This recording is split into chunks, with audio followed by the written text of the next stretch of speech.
Les saluda el abogado Andrés Vera Pinto, máster en Derecho Procesal y también máster en Argumentación Jurídica. Previamente quisiera agradecer a la Corporación López Valencia por la oportunidad que tengo de dirigirme a ustedes en relación a un tema que me parece bastante agradable y bastante poco discutido.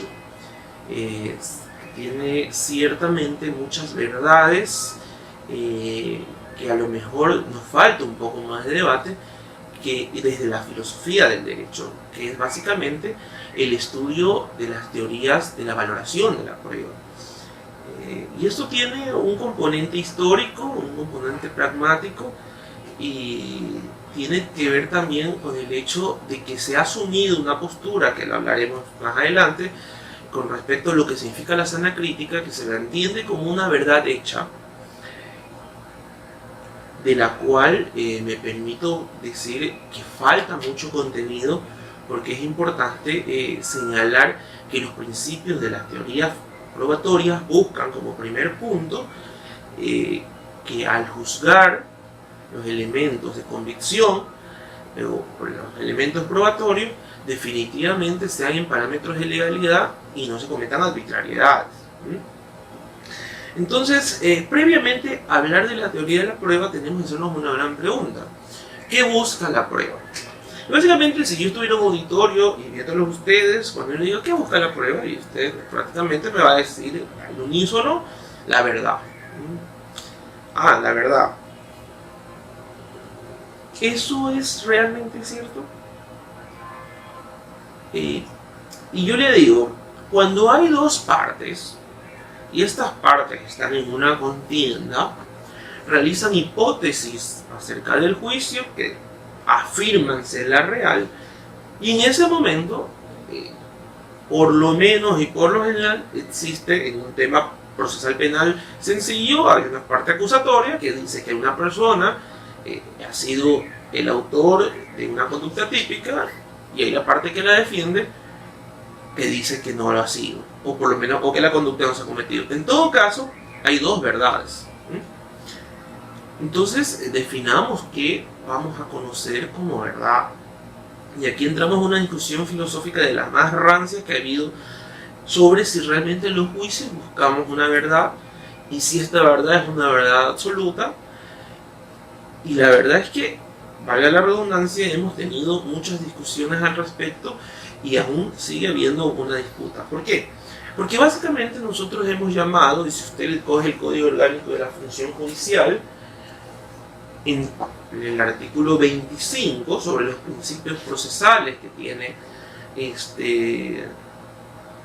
el artículo sobre los principios procesales, artículo 27, perdón, del sistema procesal ecuatoriano, usted encuentra el principio de la verdad procesal. Y dice, la jueza y los jueces resolverán únicamente entendiendo los elementos aportados por las partes. No se exigirá prueba de los hechos públicos y notorios, debiendo la jueza y juez declararlos en el proceso cuando lo tome en cuenta para fundamentar su resolución. Entonces, generalmente, los sociólogos, básicamente ellos, y los filósofos, al estudiar la verdad, dicen, miren, los abogados son tan mentirosos que se inventaron otra verdad. No le pueden llamar que busquen la verdad, sino que se inventaron una verdad procesal.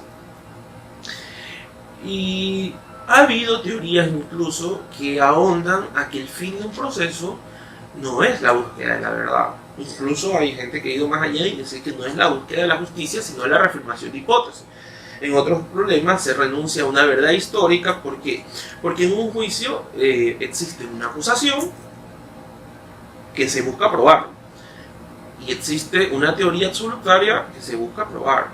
Ahora, y siendo claros, si hay un juicio donde hay un juez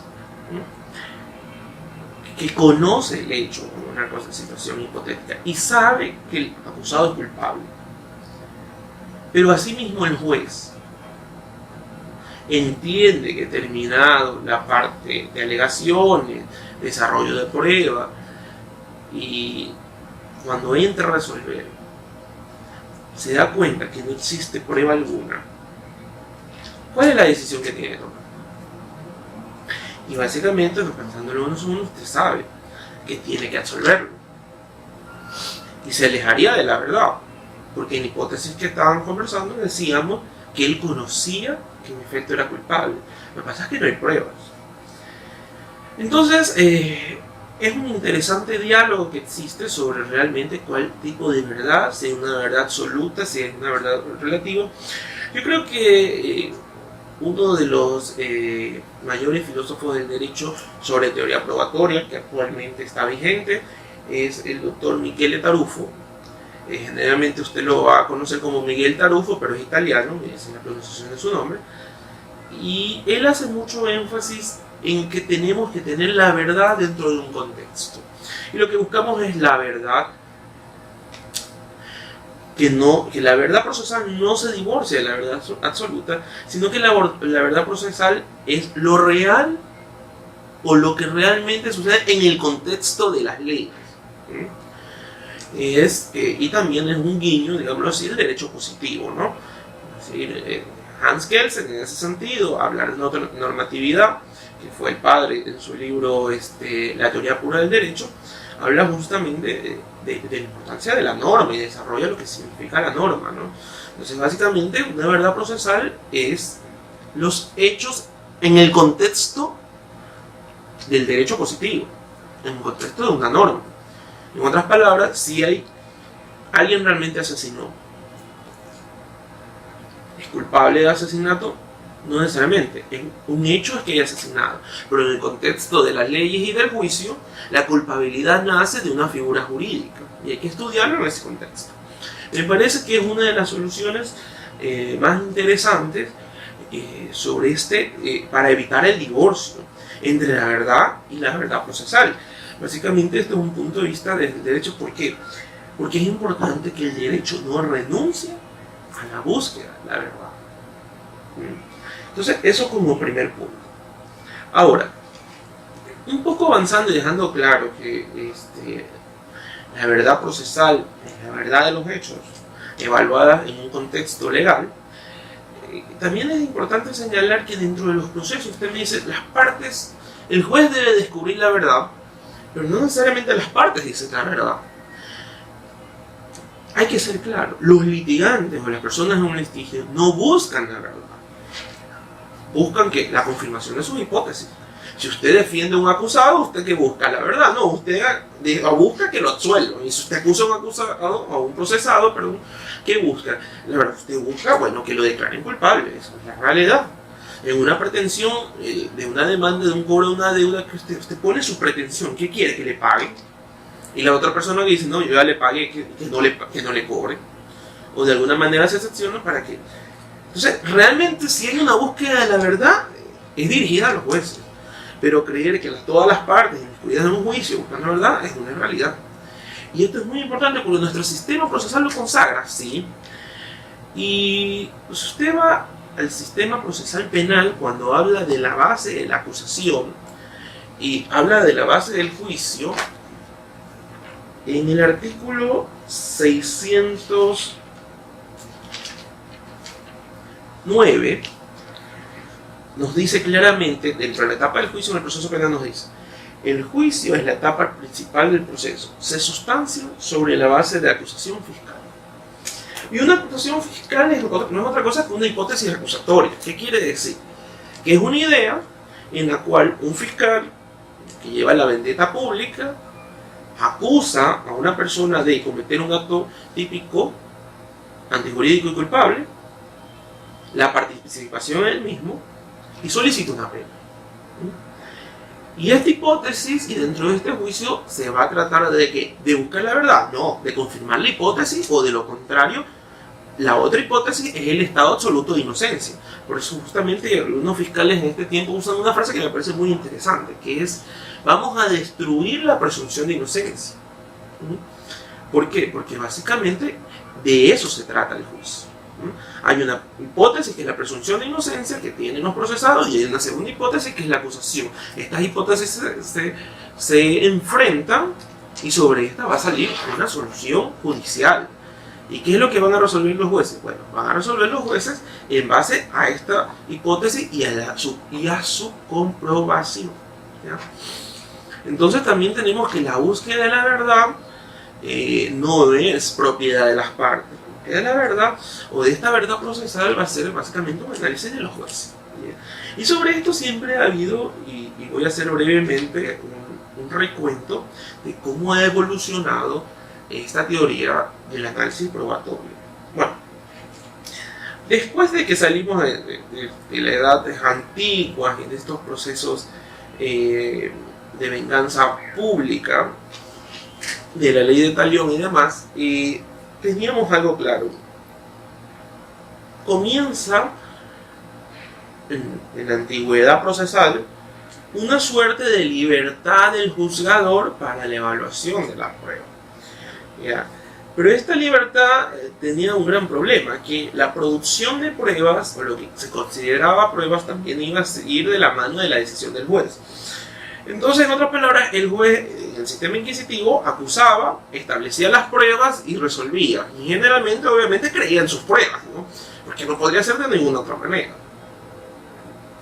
Ahí, definitivamente, también en ese periodo entendíamos que existen figuras muy arcaicas como las ordalías. Las ordalías, o estos llamados juicios de Dios, establecían sistemas bastante arcaicos de comprobaciones de la verdad. ¿En qué consistían? Por ejemplo, digamos, usted era acusado de un asesinato. Básicamente hay que reconocer que en la antigüedad el derecho tenía una connotación bastante teológica. En otras palabras, la ley procedía de Dios y también la autoridad de quien la juzgaba. Y también entonces se necesitaba para juzgar seriamente la presencia de Dios. ¿Y cómo hacían que Dios aparezca? Bueno, cogían un fierro caliente, lo calentaban a grados de incandescente y usted tenía que rogarle a Dios, porque usted era inocente, que lo ayude. Y usted ponía las manos en el hierro caliente.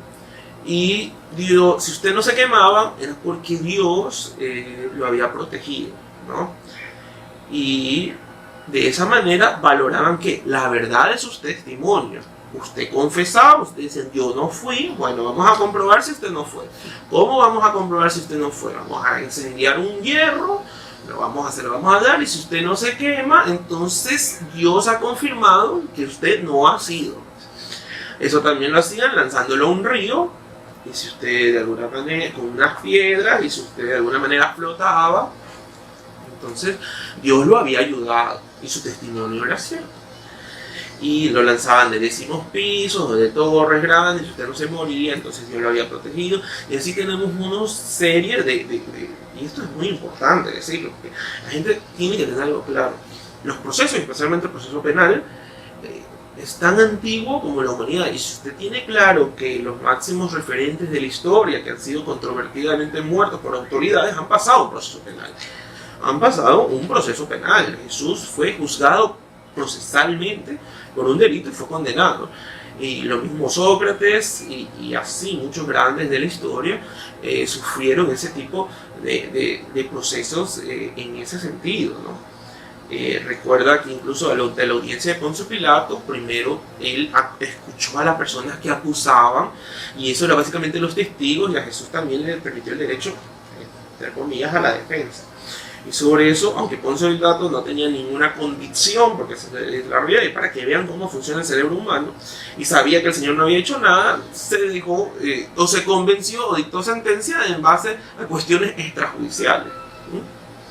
Bueno, entonces, en virtud de las ordalías, un procedimiento arcaico, como estaba diciendo, y solo para tener, ¿y usted cree que las ordalías se han terminado? Y bueno, la gente dice, sí, obviamente, ya no existe ese tipo de cosas. Ajá. Pero hay rezagos. ¿Cuál es el principal rezago de eso? El juramento. Si usted ve, al día de hoy, las personas que van a ser testigos tienen que jurar ante Dios. Y es lógico pensar, y esto no es frase mía, esto cuestiones que han dicho muchos tratadistas como Miguel Tarufo, Jordi Nieva, la doctora Gascón, estos españoles, el primero italiano. Oiga, ¿y usted cree que el que se para en un jurado para decir lo que bien quisiera, pudiera y entendiera, necesita jurar para saber que tiene que decir la verdad? Hay una frase que a veces dice la consistencia en base al juramento. o sea, el hecho de la solemnidad, porque en el fondo eso es lo que es, no asegura la verdad. Y es muy importante señalar, porque si usted en un juicio, y puede ser, las partes generalmente llevan los testigos de los hechos, no, sus testigos. Las partes anuncian sus testigos. Y sus testigos van a decir la verdad. Los testigos lamentablemente van a ir orientados a una cosa sencilla, a tratar de demostrar su hipótesis dentro del proceso. O usted llevaría un testigo que usted sepa que dice la verdad, pero va en contra de sus intereses. Y los jueces ya no tienen, y creo que eso está muy bien, ya no tienen capacidad de iniciativa probatoria en un sistema acusatorio. En otras palabras, los jueces van a resolver de acuerdo, no con los testigos que ellos quieran, sino con los testigos que le llevan las partes que han anunciado. Y usted anunciaría un testigo que va a decir algo que le perjudique, y la verdad es que no. La verdad es que no, y de eso vamos a hablar más adelante sobre las teorías probatorias del testimonio, cómo se puede valorar.